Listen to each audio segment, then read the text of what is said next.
What is the African Union really? We are told it is the heartbeat of continental unity, the institution created to defend Africa's sovereignty and chart a path of integration. Yet, as the years roll by, wars still rage across the continent, millions of young lives are lost, and African nations remain dependent on foreign powers to manage their security and their economies. The question that echoes louder with each summit is simple: what has the African Union actually achieved? Into this uneasy silence walked a young man, Captain Ibrahim Traoré of Burkina Faso. Unlike the suits and ceremonial handshakes, he carried no carefully rehearsed script, no sugar-coated diplomacy.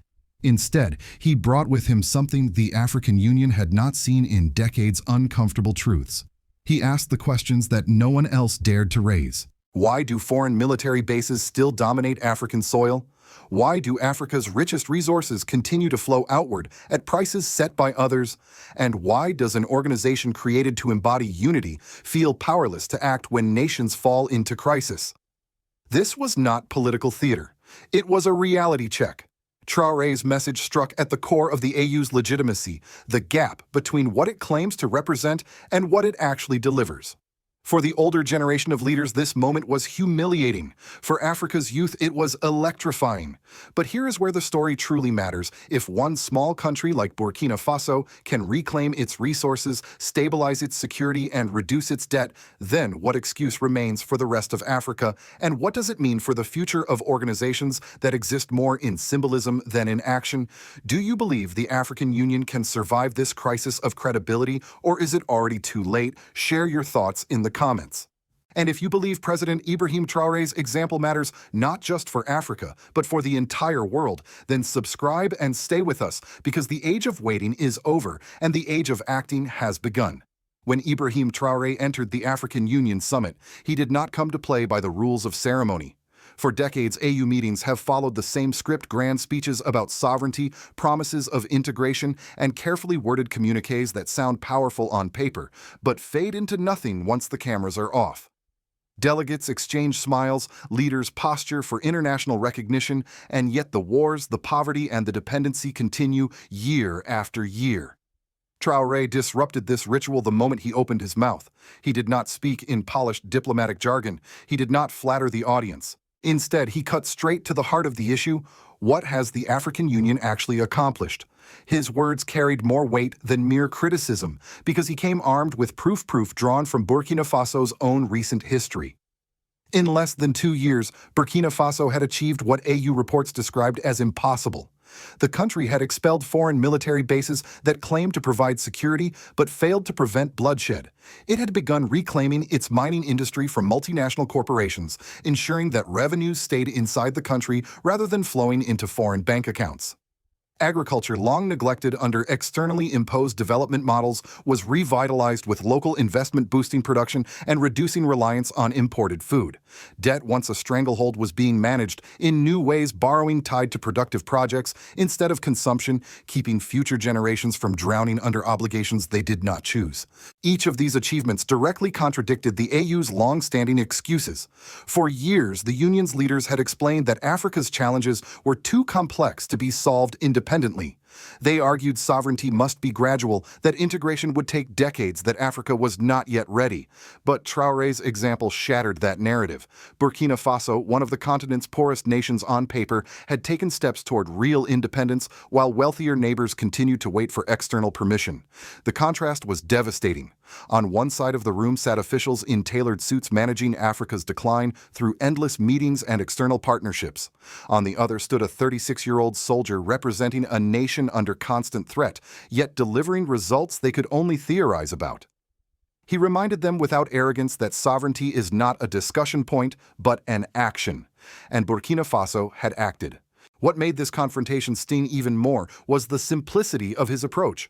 Traoré did not need elaborate arguments or PowerPoint presentations. He simply asked questions so basic that no leader could dismiss them.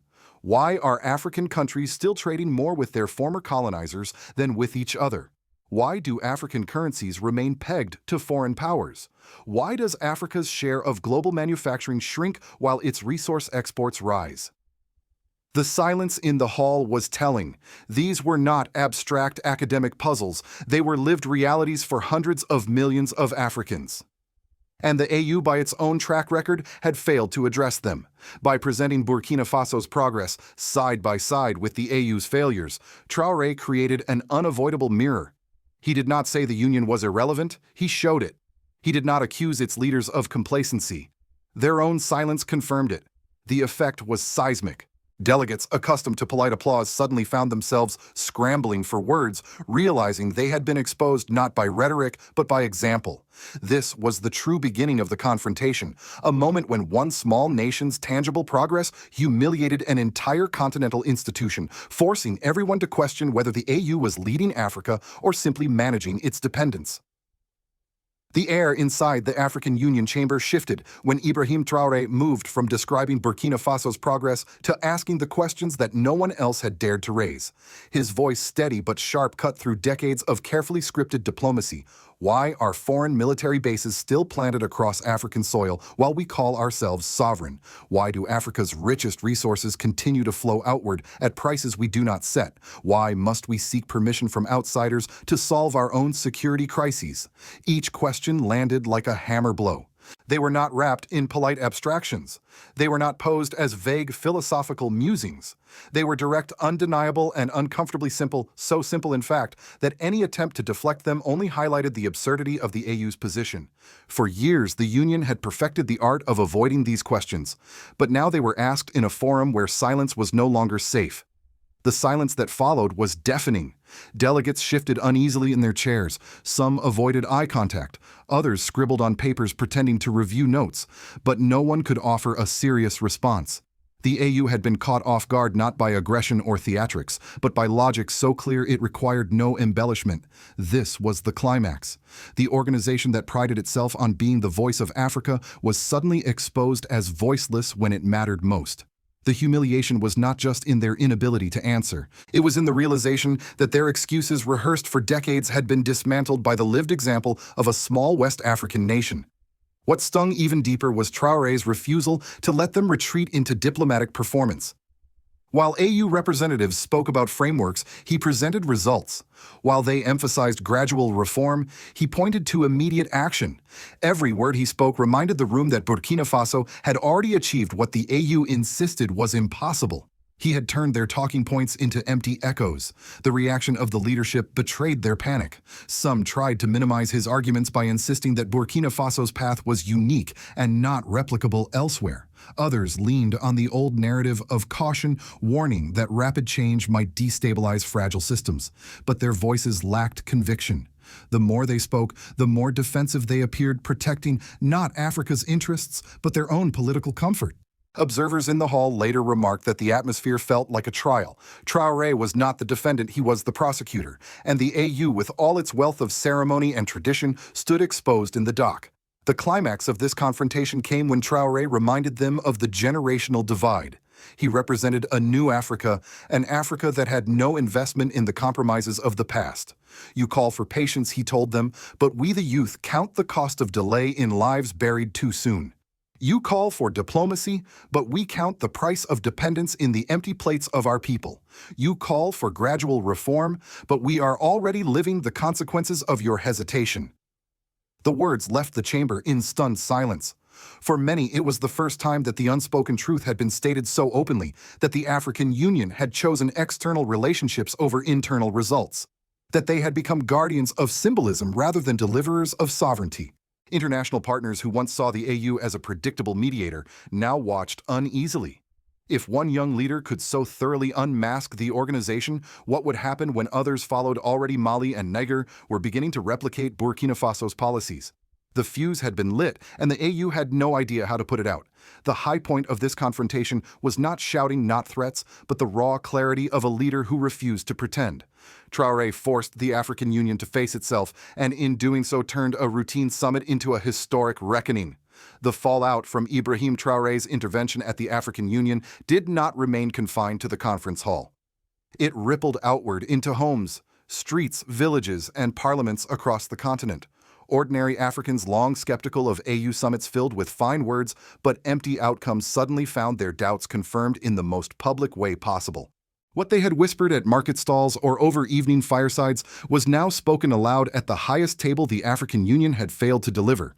Among Africa's youth, the impact was electrifying. Young people in Bamako, Niamey, Kinshasa, and Johannesburg saw in Traore not just a national leader but a generational symbol. He had voiced what they already felt, that Africa could no longer afford ceremonial sovereignty. Social media buzzed with clips of his blunt questions, turning them into rallying cries. Students painted slogans on campus walls: real independence, not symbols, and no more excuses. For a generation weary of waiting, this was proof that change was not only possible but already underway. Politically, the confrontation widened the gulf between two Africas. On one side stood the old guard leaders who had built entire careers within the AU's framework of gradualism, compromise, and external accommodation. On the other stood an emerging bloc of younger leaders, Traore in Burkina Faso, his counterparts in Mali and Niger, who rejected these compromises entirely. The contrast was not merely personal, it was structural, rooted in two very different visions of Africa's future. This divide soon spilled into national politics. In countries where governments remained tightly aligned with external powers, opposition movements began using Burkina Faso as an example. If Ouagadougou can reclaim its mines, why can't Abuja control its oil, activists asked in Nigeria? If Traore can expel foreign troops, why are we still hosting bases, protesters demanded in East Africa? What had begun as one man's speech was fast becoming a continental debate about legitimacy. Inside the AU itself, the political consequences were equally severe. Some leaders attempted to downplay Traore's words as youthful impatience, but this only made them appear more out of touch. Others quietly admitted that his criticisms were valid, though they lacked the courage to say so publicly. The once comfortable consensus of the Union fractured, with some members pressing for urgent reform while others dug in to protect their privileges. For civil society groups, the speech was a gift. Organizations advocating for transparency, local resource control, and security reform suddenly had a powerful example to point to. Burkina Faso's progress, however modest, gave them a rebuttal to every excuse about complexity and delay. Communities long dismissed as unrealistic now had evidence that independence was not just an aspiration, but a policy choice. But perhaps the most profound consequence was psychological. For decades, Africans had been told that they were not ready, that true sovereignty required external supervision, that development demanded patience, that integration was too complicated.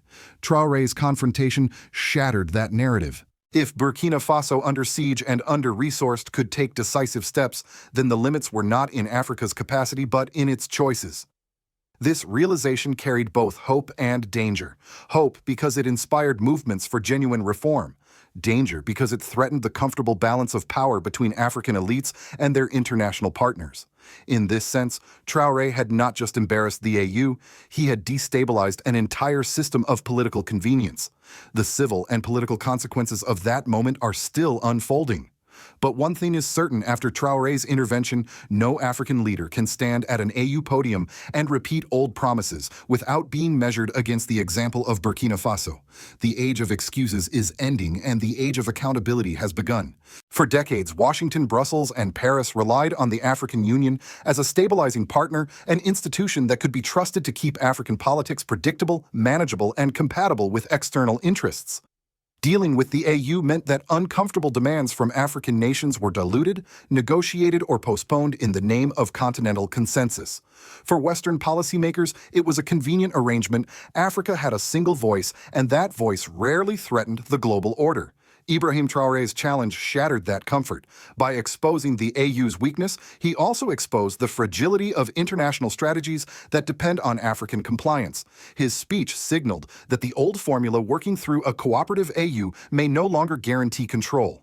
If leaders like Traoré bypass the AU and act unilaterally, external powers will have to face something they have long avoided: direct, uncompromising African sovereignty.